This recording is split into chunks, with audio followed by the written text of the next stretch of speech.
Balaji Hindi tarot में मैं कृष्णा दास फिर से आ गई हूँ आप लोगों की स्वागत करने। मैं फिर से लेके आई हूँ एक जनरल मंथली रीडिंग लेके, जो पूरे जनवरी महीने के लिए आपके लिए होगा। ये जेंडर स्पेसिफिक भी नहीं है और जनरल रीडिंग है, तो जितना भी आपके साथ रेजोनेट करता है उसको रखें, बाकी को छोड़ दें।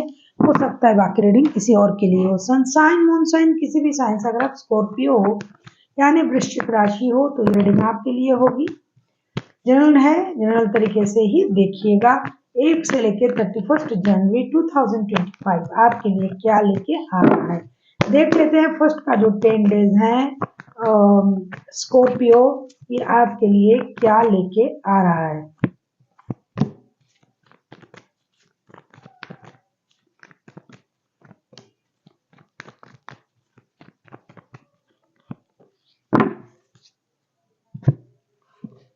Nine of swords, 6 of pentacles and queen of pentacles के साथ मैं ये कह सकती हूँ फर्स्ट का जो 10 डेज है 1 to 10 डेज जो है कुछ आपको मेंटली आपको परेशानी दे सकता है, लेकिन वो परेशानी भी आपका खुद का बनाया हुआ हो सकता है। अगर आप हर चीज को बैलेंस करके चलो, जैसे कि रिश्ते, काम, जॉब, बिजनेस, परिवार, तो चीजें सही हो सकता है, स्टेबिलिटी की तरफ जा सकता है। अगर आपके पास 2 रिश्ते हैं तो दोनों को बैलेंस करने पड़ेंगे। जिनकी पैसों की जरूरत है उन्हें पैसे दीजिए, जिनकी वक्त का जरूरत है उन्हें वक्त दीजिए। मेंटली अगर आप खुद को परेशान महसूस करते हो, ये आपकी परेशानी है, क्योंकि इतना परेशान होने की जरूरत भी नहीं है जितना आप खुद को करोगे शुरुआत के 2-3 दिन। फिर धीरे धीरे आपको समझ में आ जाएगा, चीजें स्टेबिलिटी की तरफ ले जानी चाहिए, बैलेंस करनी चाहिए, और वो आप करोगे। आपका कोई विश पूरा हो सकता है। फिजिकल फिट आप रहोगे, फिजिकली फिटनेस आप में रहेगी, लेकिन रिश्ते में बैलेंस, काम में बैलेंस, बहुत ज्यादा काम करने की जरूरत भी नहीं है। और अगर बहुत ज्यादा आप रिश्ते में उलझे हुए रहोगे तो काम खराब होगा। चीजें धीरे धीरे आपकी समझ में आ जाएगा और आप उन चीजों पर काम करने लग जाओगे। आप अपने लिए स्टेबिलिटी के बारे में सोचोगे। आपको ये लगेगा कि फिनेंशियल स्टेबिलिटी और जैसे एसेट्स के बारे में आप सोचोगे और आपको ये लगेगा कि ये सब करना मेरे लिए सही रहेगा और इसके लिए मुझे सोचना है, बेकार की चीजों को साइड में रखना है। इस वजह से आपका कोई विश पूरा होने के भी चांसेस दिखाई दे रहा है। देख लेते हैं मिडिल के 10 डेज आपके लिए क्या लेके आ रहा है।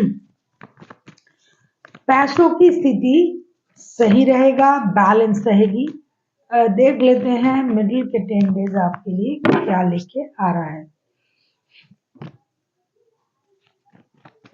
अगर आपको रीडिंग अच्छी लगे चैनल को सब्सक्राइब कर दीजिएगा, लाइक, शेयर एंड कमेंट करना भी ना भूलिए। किसी को पर्सनल रीडिंग चाहिए तो डिस्क्रिप्शन बॉक्स में इसका डिटेल्स है, आप उसे पढ़ के मेरे साथ कांटेक्ट कर सकते हो।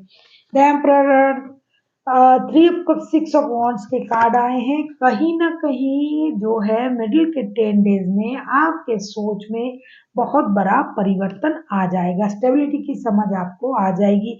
आपको किसी की कम्युनिकेशन मिलेगा या फिर आप किसी से मिलने जा सकते हो, कोई आपके साथ मिलने आ सकता है। आपको शादी की, अगर आप शादीशुदा हो फिर भी किसी रिश्ते में हो तो उस शादी को स्टेबल करने की जो सोच है वो आप में आ जाएगा। जो लोग शादीशुदा नहीं है वो शादी करने के बारे में सोच सकते हैं।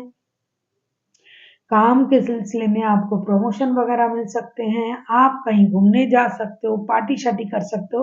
अब जो है मिडिल के जो 10 डेज हैं आपके लिए मेंटली और फिजिकली दोनों तरफ से आपके लिए खुशी लेके आ रहा है।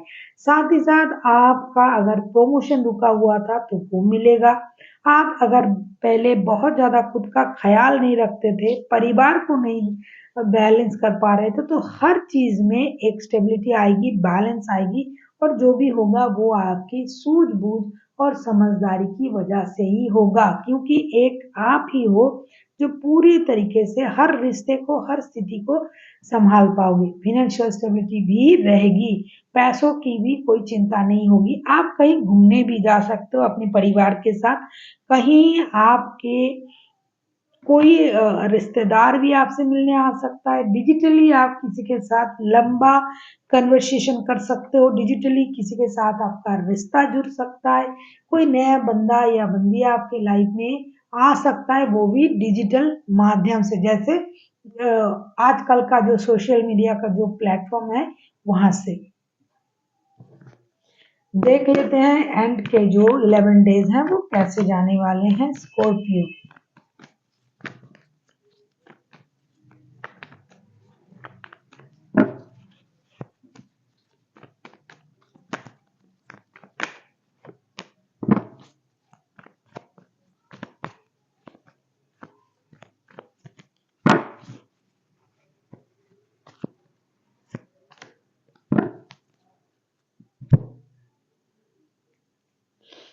5 of cups, 5 of wands and 4 of wands. देखो, जो रिश्ते हर बरी में जुड़ता है वो हर बरी में ही छूटता है। जो कुछ रिश्ते, कुछ लोगों की रिश्ते जुड़ेंगे भी डिजिटली, छूटेंगे भी डिजिटली। कुछ लोग पुराने रिश्ते में परेशानी की वजह से कुछ देर खुद को अकेला महसूस कर सकते हैं। कुछ लोगों की मेंटल कॉन्फ्लिक्ट बढ़ सकता है। कुछ लोग लोगों से लड़ाई झगड़े में इन्वॉल्व हो जा सकते हैं। परिवार के लोग रिश्ते को लड़ाई झगड़े तक ले जा सकते हैं और दूसरों की इन्वॉल्वमेंट की वजह से। कुछ पुरानी दर्द आपको दोबारा से मिल सकता है, कोई रिश्ता, कोई परेशानी। मेंटली आप खुद को थोड़ा-सा वीक महसूस कर सकते हो, लेकिन एंड ऑफ द मंथ जो है वो होगा, जो जिसे बोलते हैं ना कि अ, अंत भला तो सब भला। एंड ऑफ द मंथ में आप इन पूरे परेशानी से बाहर आ जाओगे, परिवार का साथ आपको मिलेगा, शादी की बातें हो सकता है, रिश्ते में स्टेबिलिटी आ सकता है। जो शादीशुदा रिश्ता है आपका वो स्टेबिलिटी की तरफ जाएगा। जो शादी के बारे में सोच रहे थे उनकी शादी की बातें होंगी। जो जिनके साथ दिल बहुत पुराना जुड़ा हुआ है उनके साथ दिल जुड़ेगा, चाहे वो शादी वाला रिश्ता हो, कोई भी रिश्ता हो, लेकिन नया कोई भी रिश्ता अगर आप जुड़ने जा रहे हो वो जुड़ेगा भी और उस रिश्ते से आपको परेशानी भी मिलेगी। जैसा कि मुझे दिखाई दे रहा है कि कुछ बड़े बुजुर्ग भी रिश्ते को खराब करने में उतावले हो जाएंगे। बहुत सारे लोगों की इन्वॉल्वमेंट की वजह से भी आपका मेंटल स्ट्रेस बढ़ सकता है। आपको अपने हिसाब से चलना है, अपने डिसीजन अपने हिसाब से लेना है। एक परिवार ही है जो आपको स्टेबिलिटी दे सकता है। तो अगर आप शादीशुदा हो तो परिवार के साथ जुड़े रहिए, अगर आप शादीशुदा नहीं हो तो शादी के बारे में सोच सकते हो। कुछ चीज़ें जो आप बहुत दिनों से सोच रहे थे, वो चीज़ आपको मिलने जा रहा है। कोई प्रॉपर्टी, कोई एसेट्स खरीदना, शादी करना, जो लोग शादीशुदा नहीं है। तो ये सारी स्थिति मंथ के एंड में आपको खुशी ज़रूर देगा। देख लेते हैं एंजल की गाइडेंस।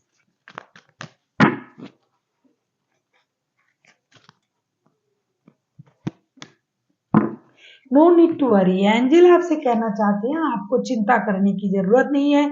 जो कुछ भी करना होगा यूनिवर्स आपके लिए कर रहे हैं। आपको खामा-खा चिंता करने की कोई जरूरत नहीं, उन पर छोड़ दीजिए, जो होगा अच्छा ही होगा। So thank you for watching and फिर मिलते हैं एक नई वीडियो के साथ। तब तक के लिए स्वस्थ रहिए, मस्त रहिए और वीडियो देखते रहिए।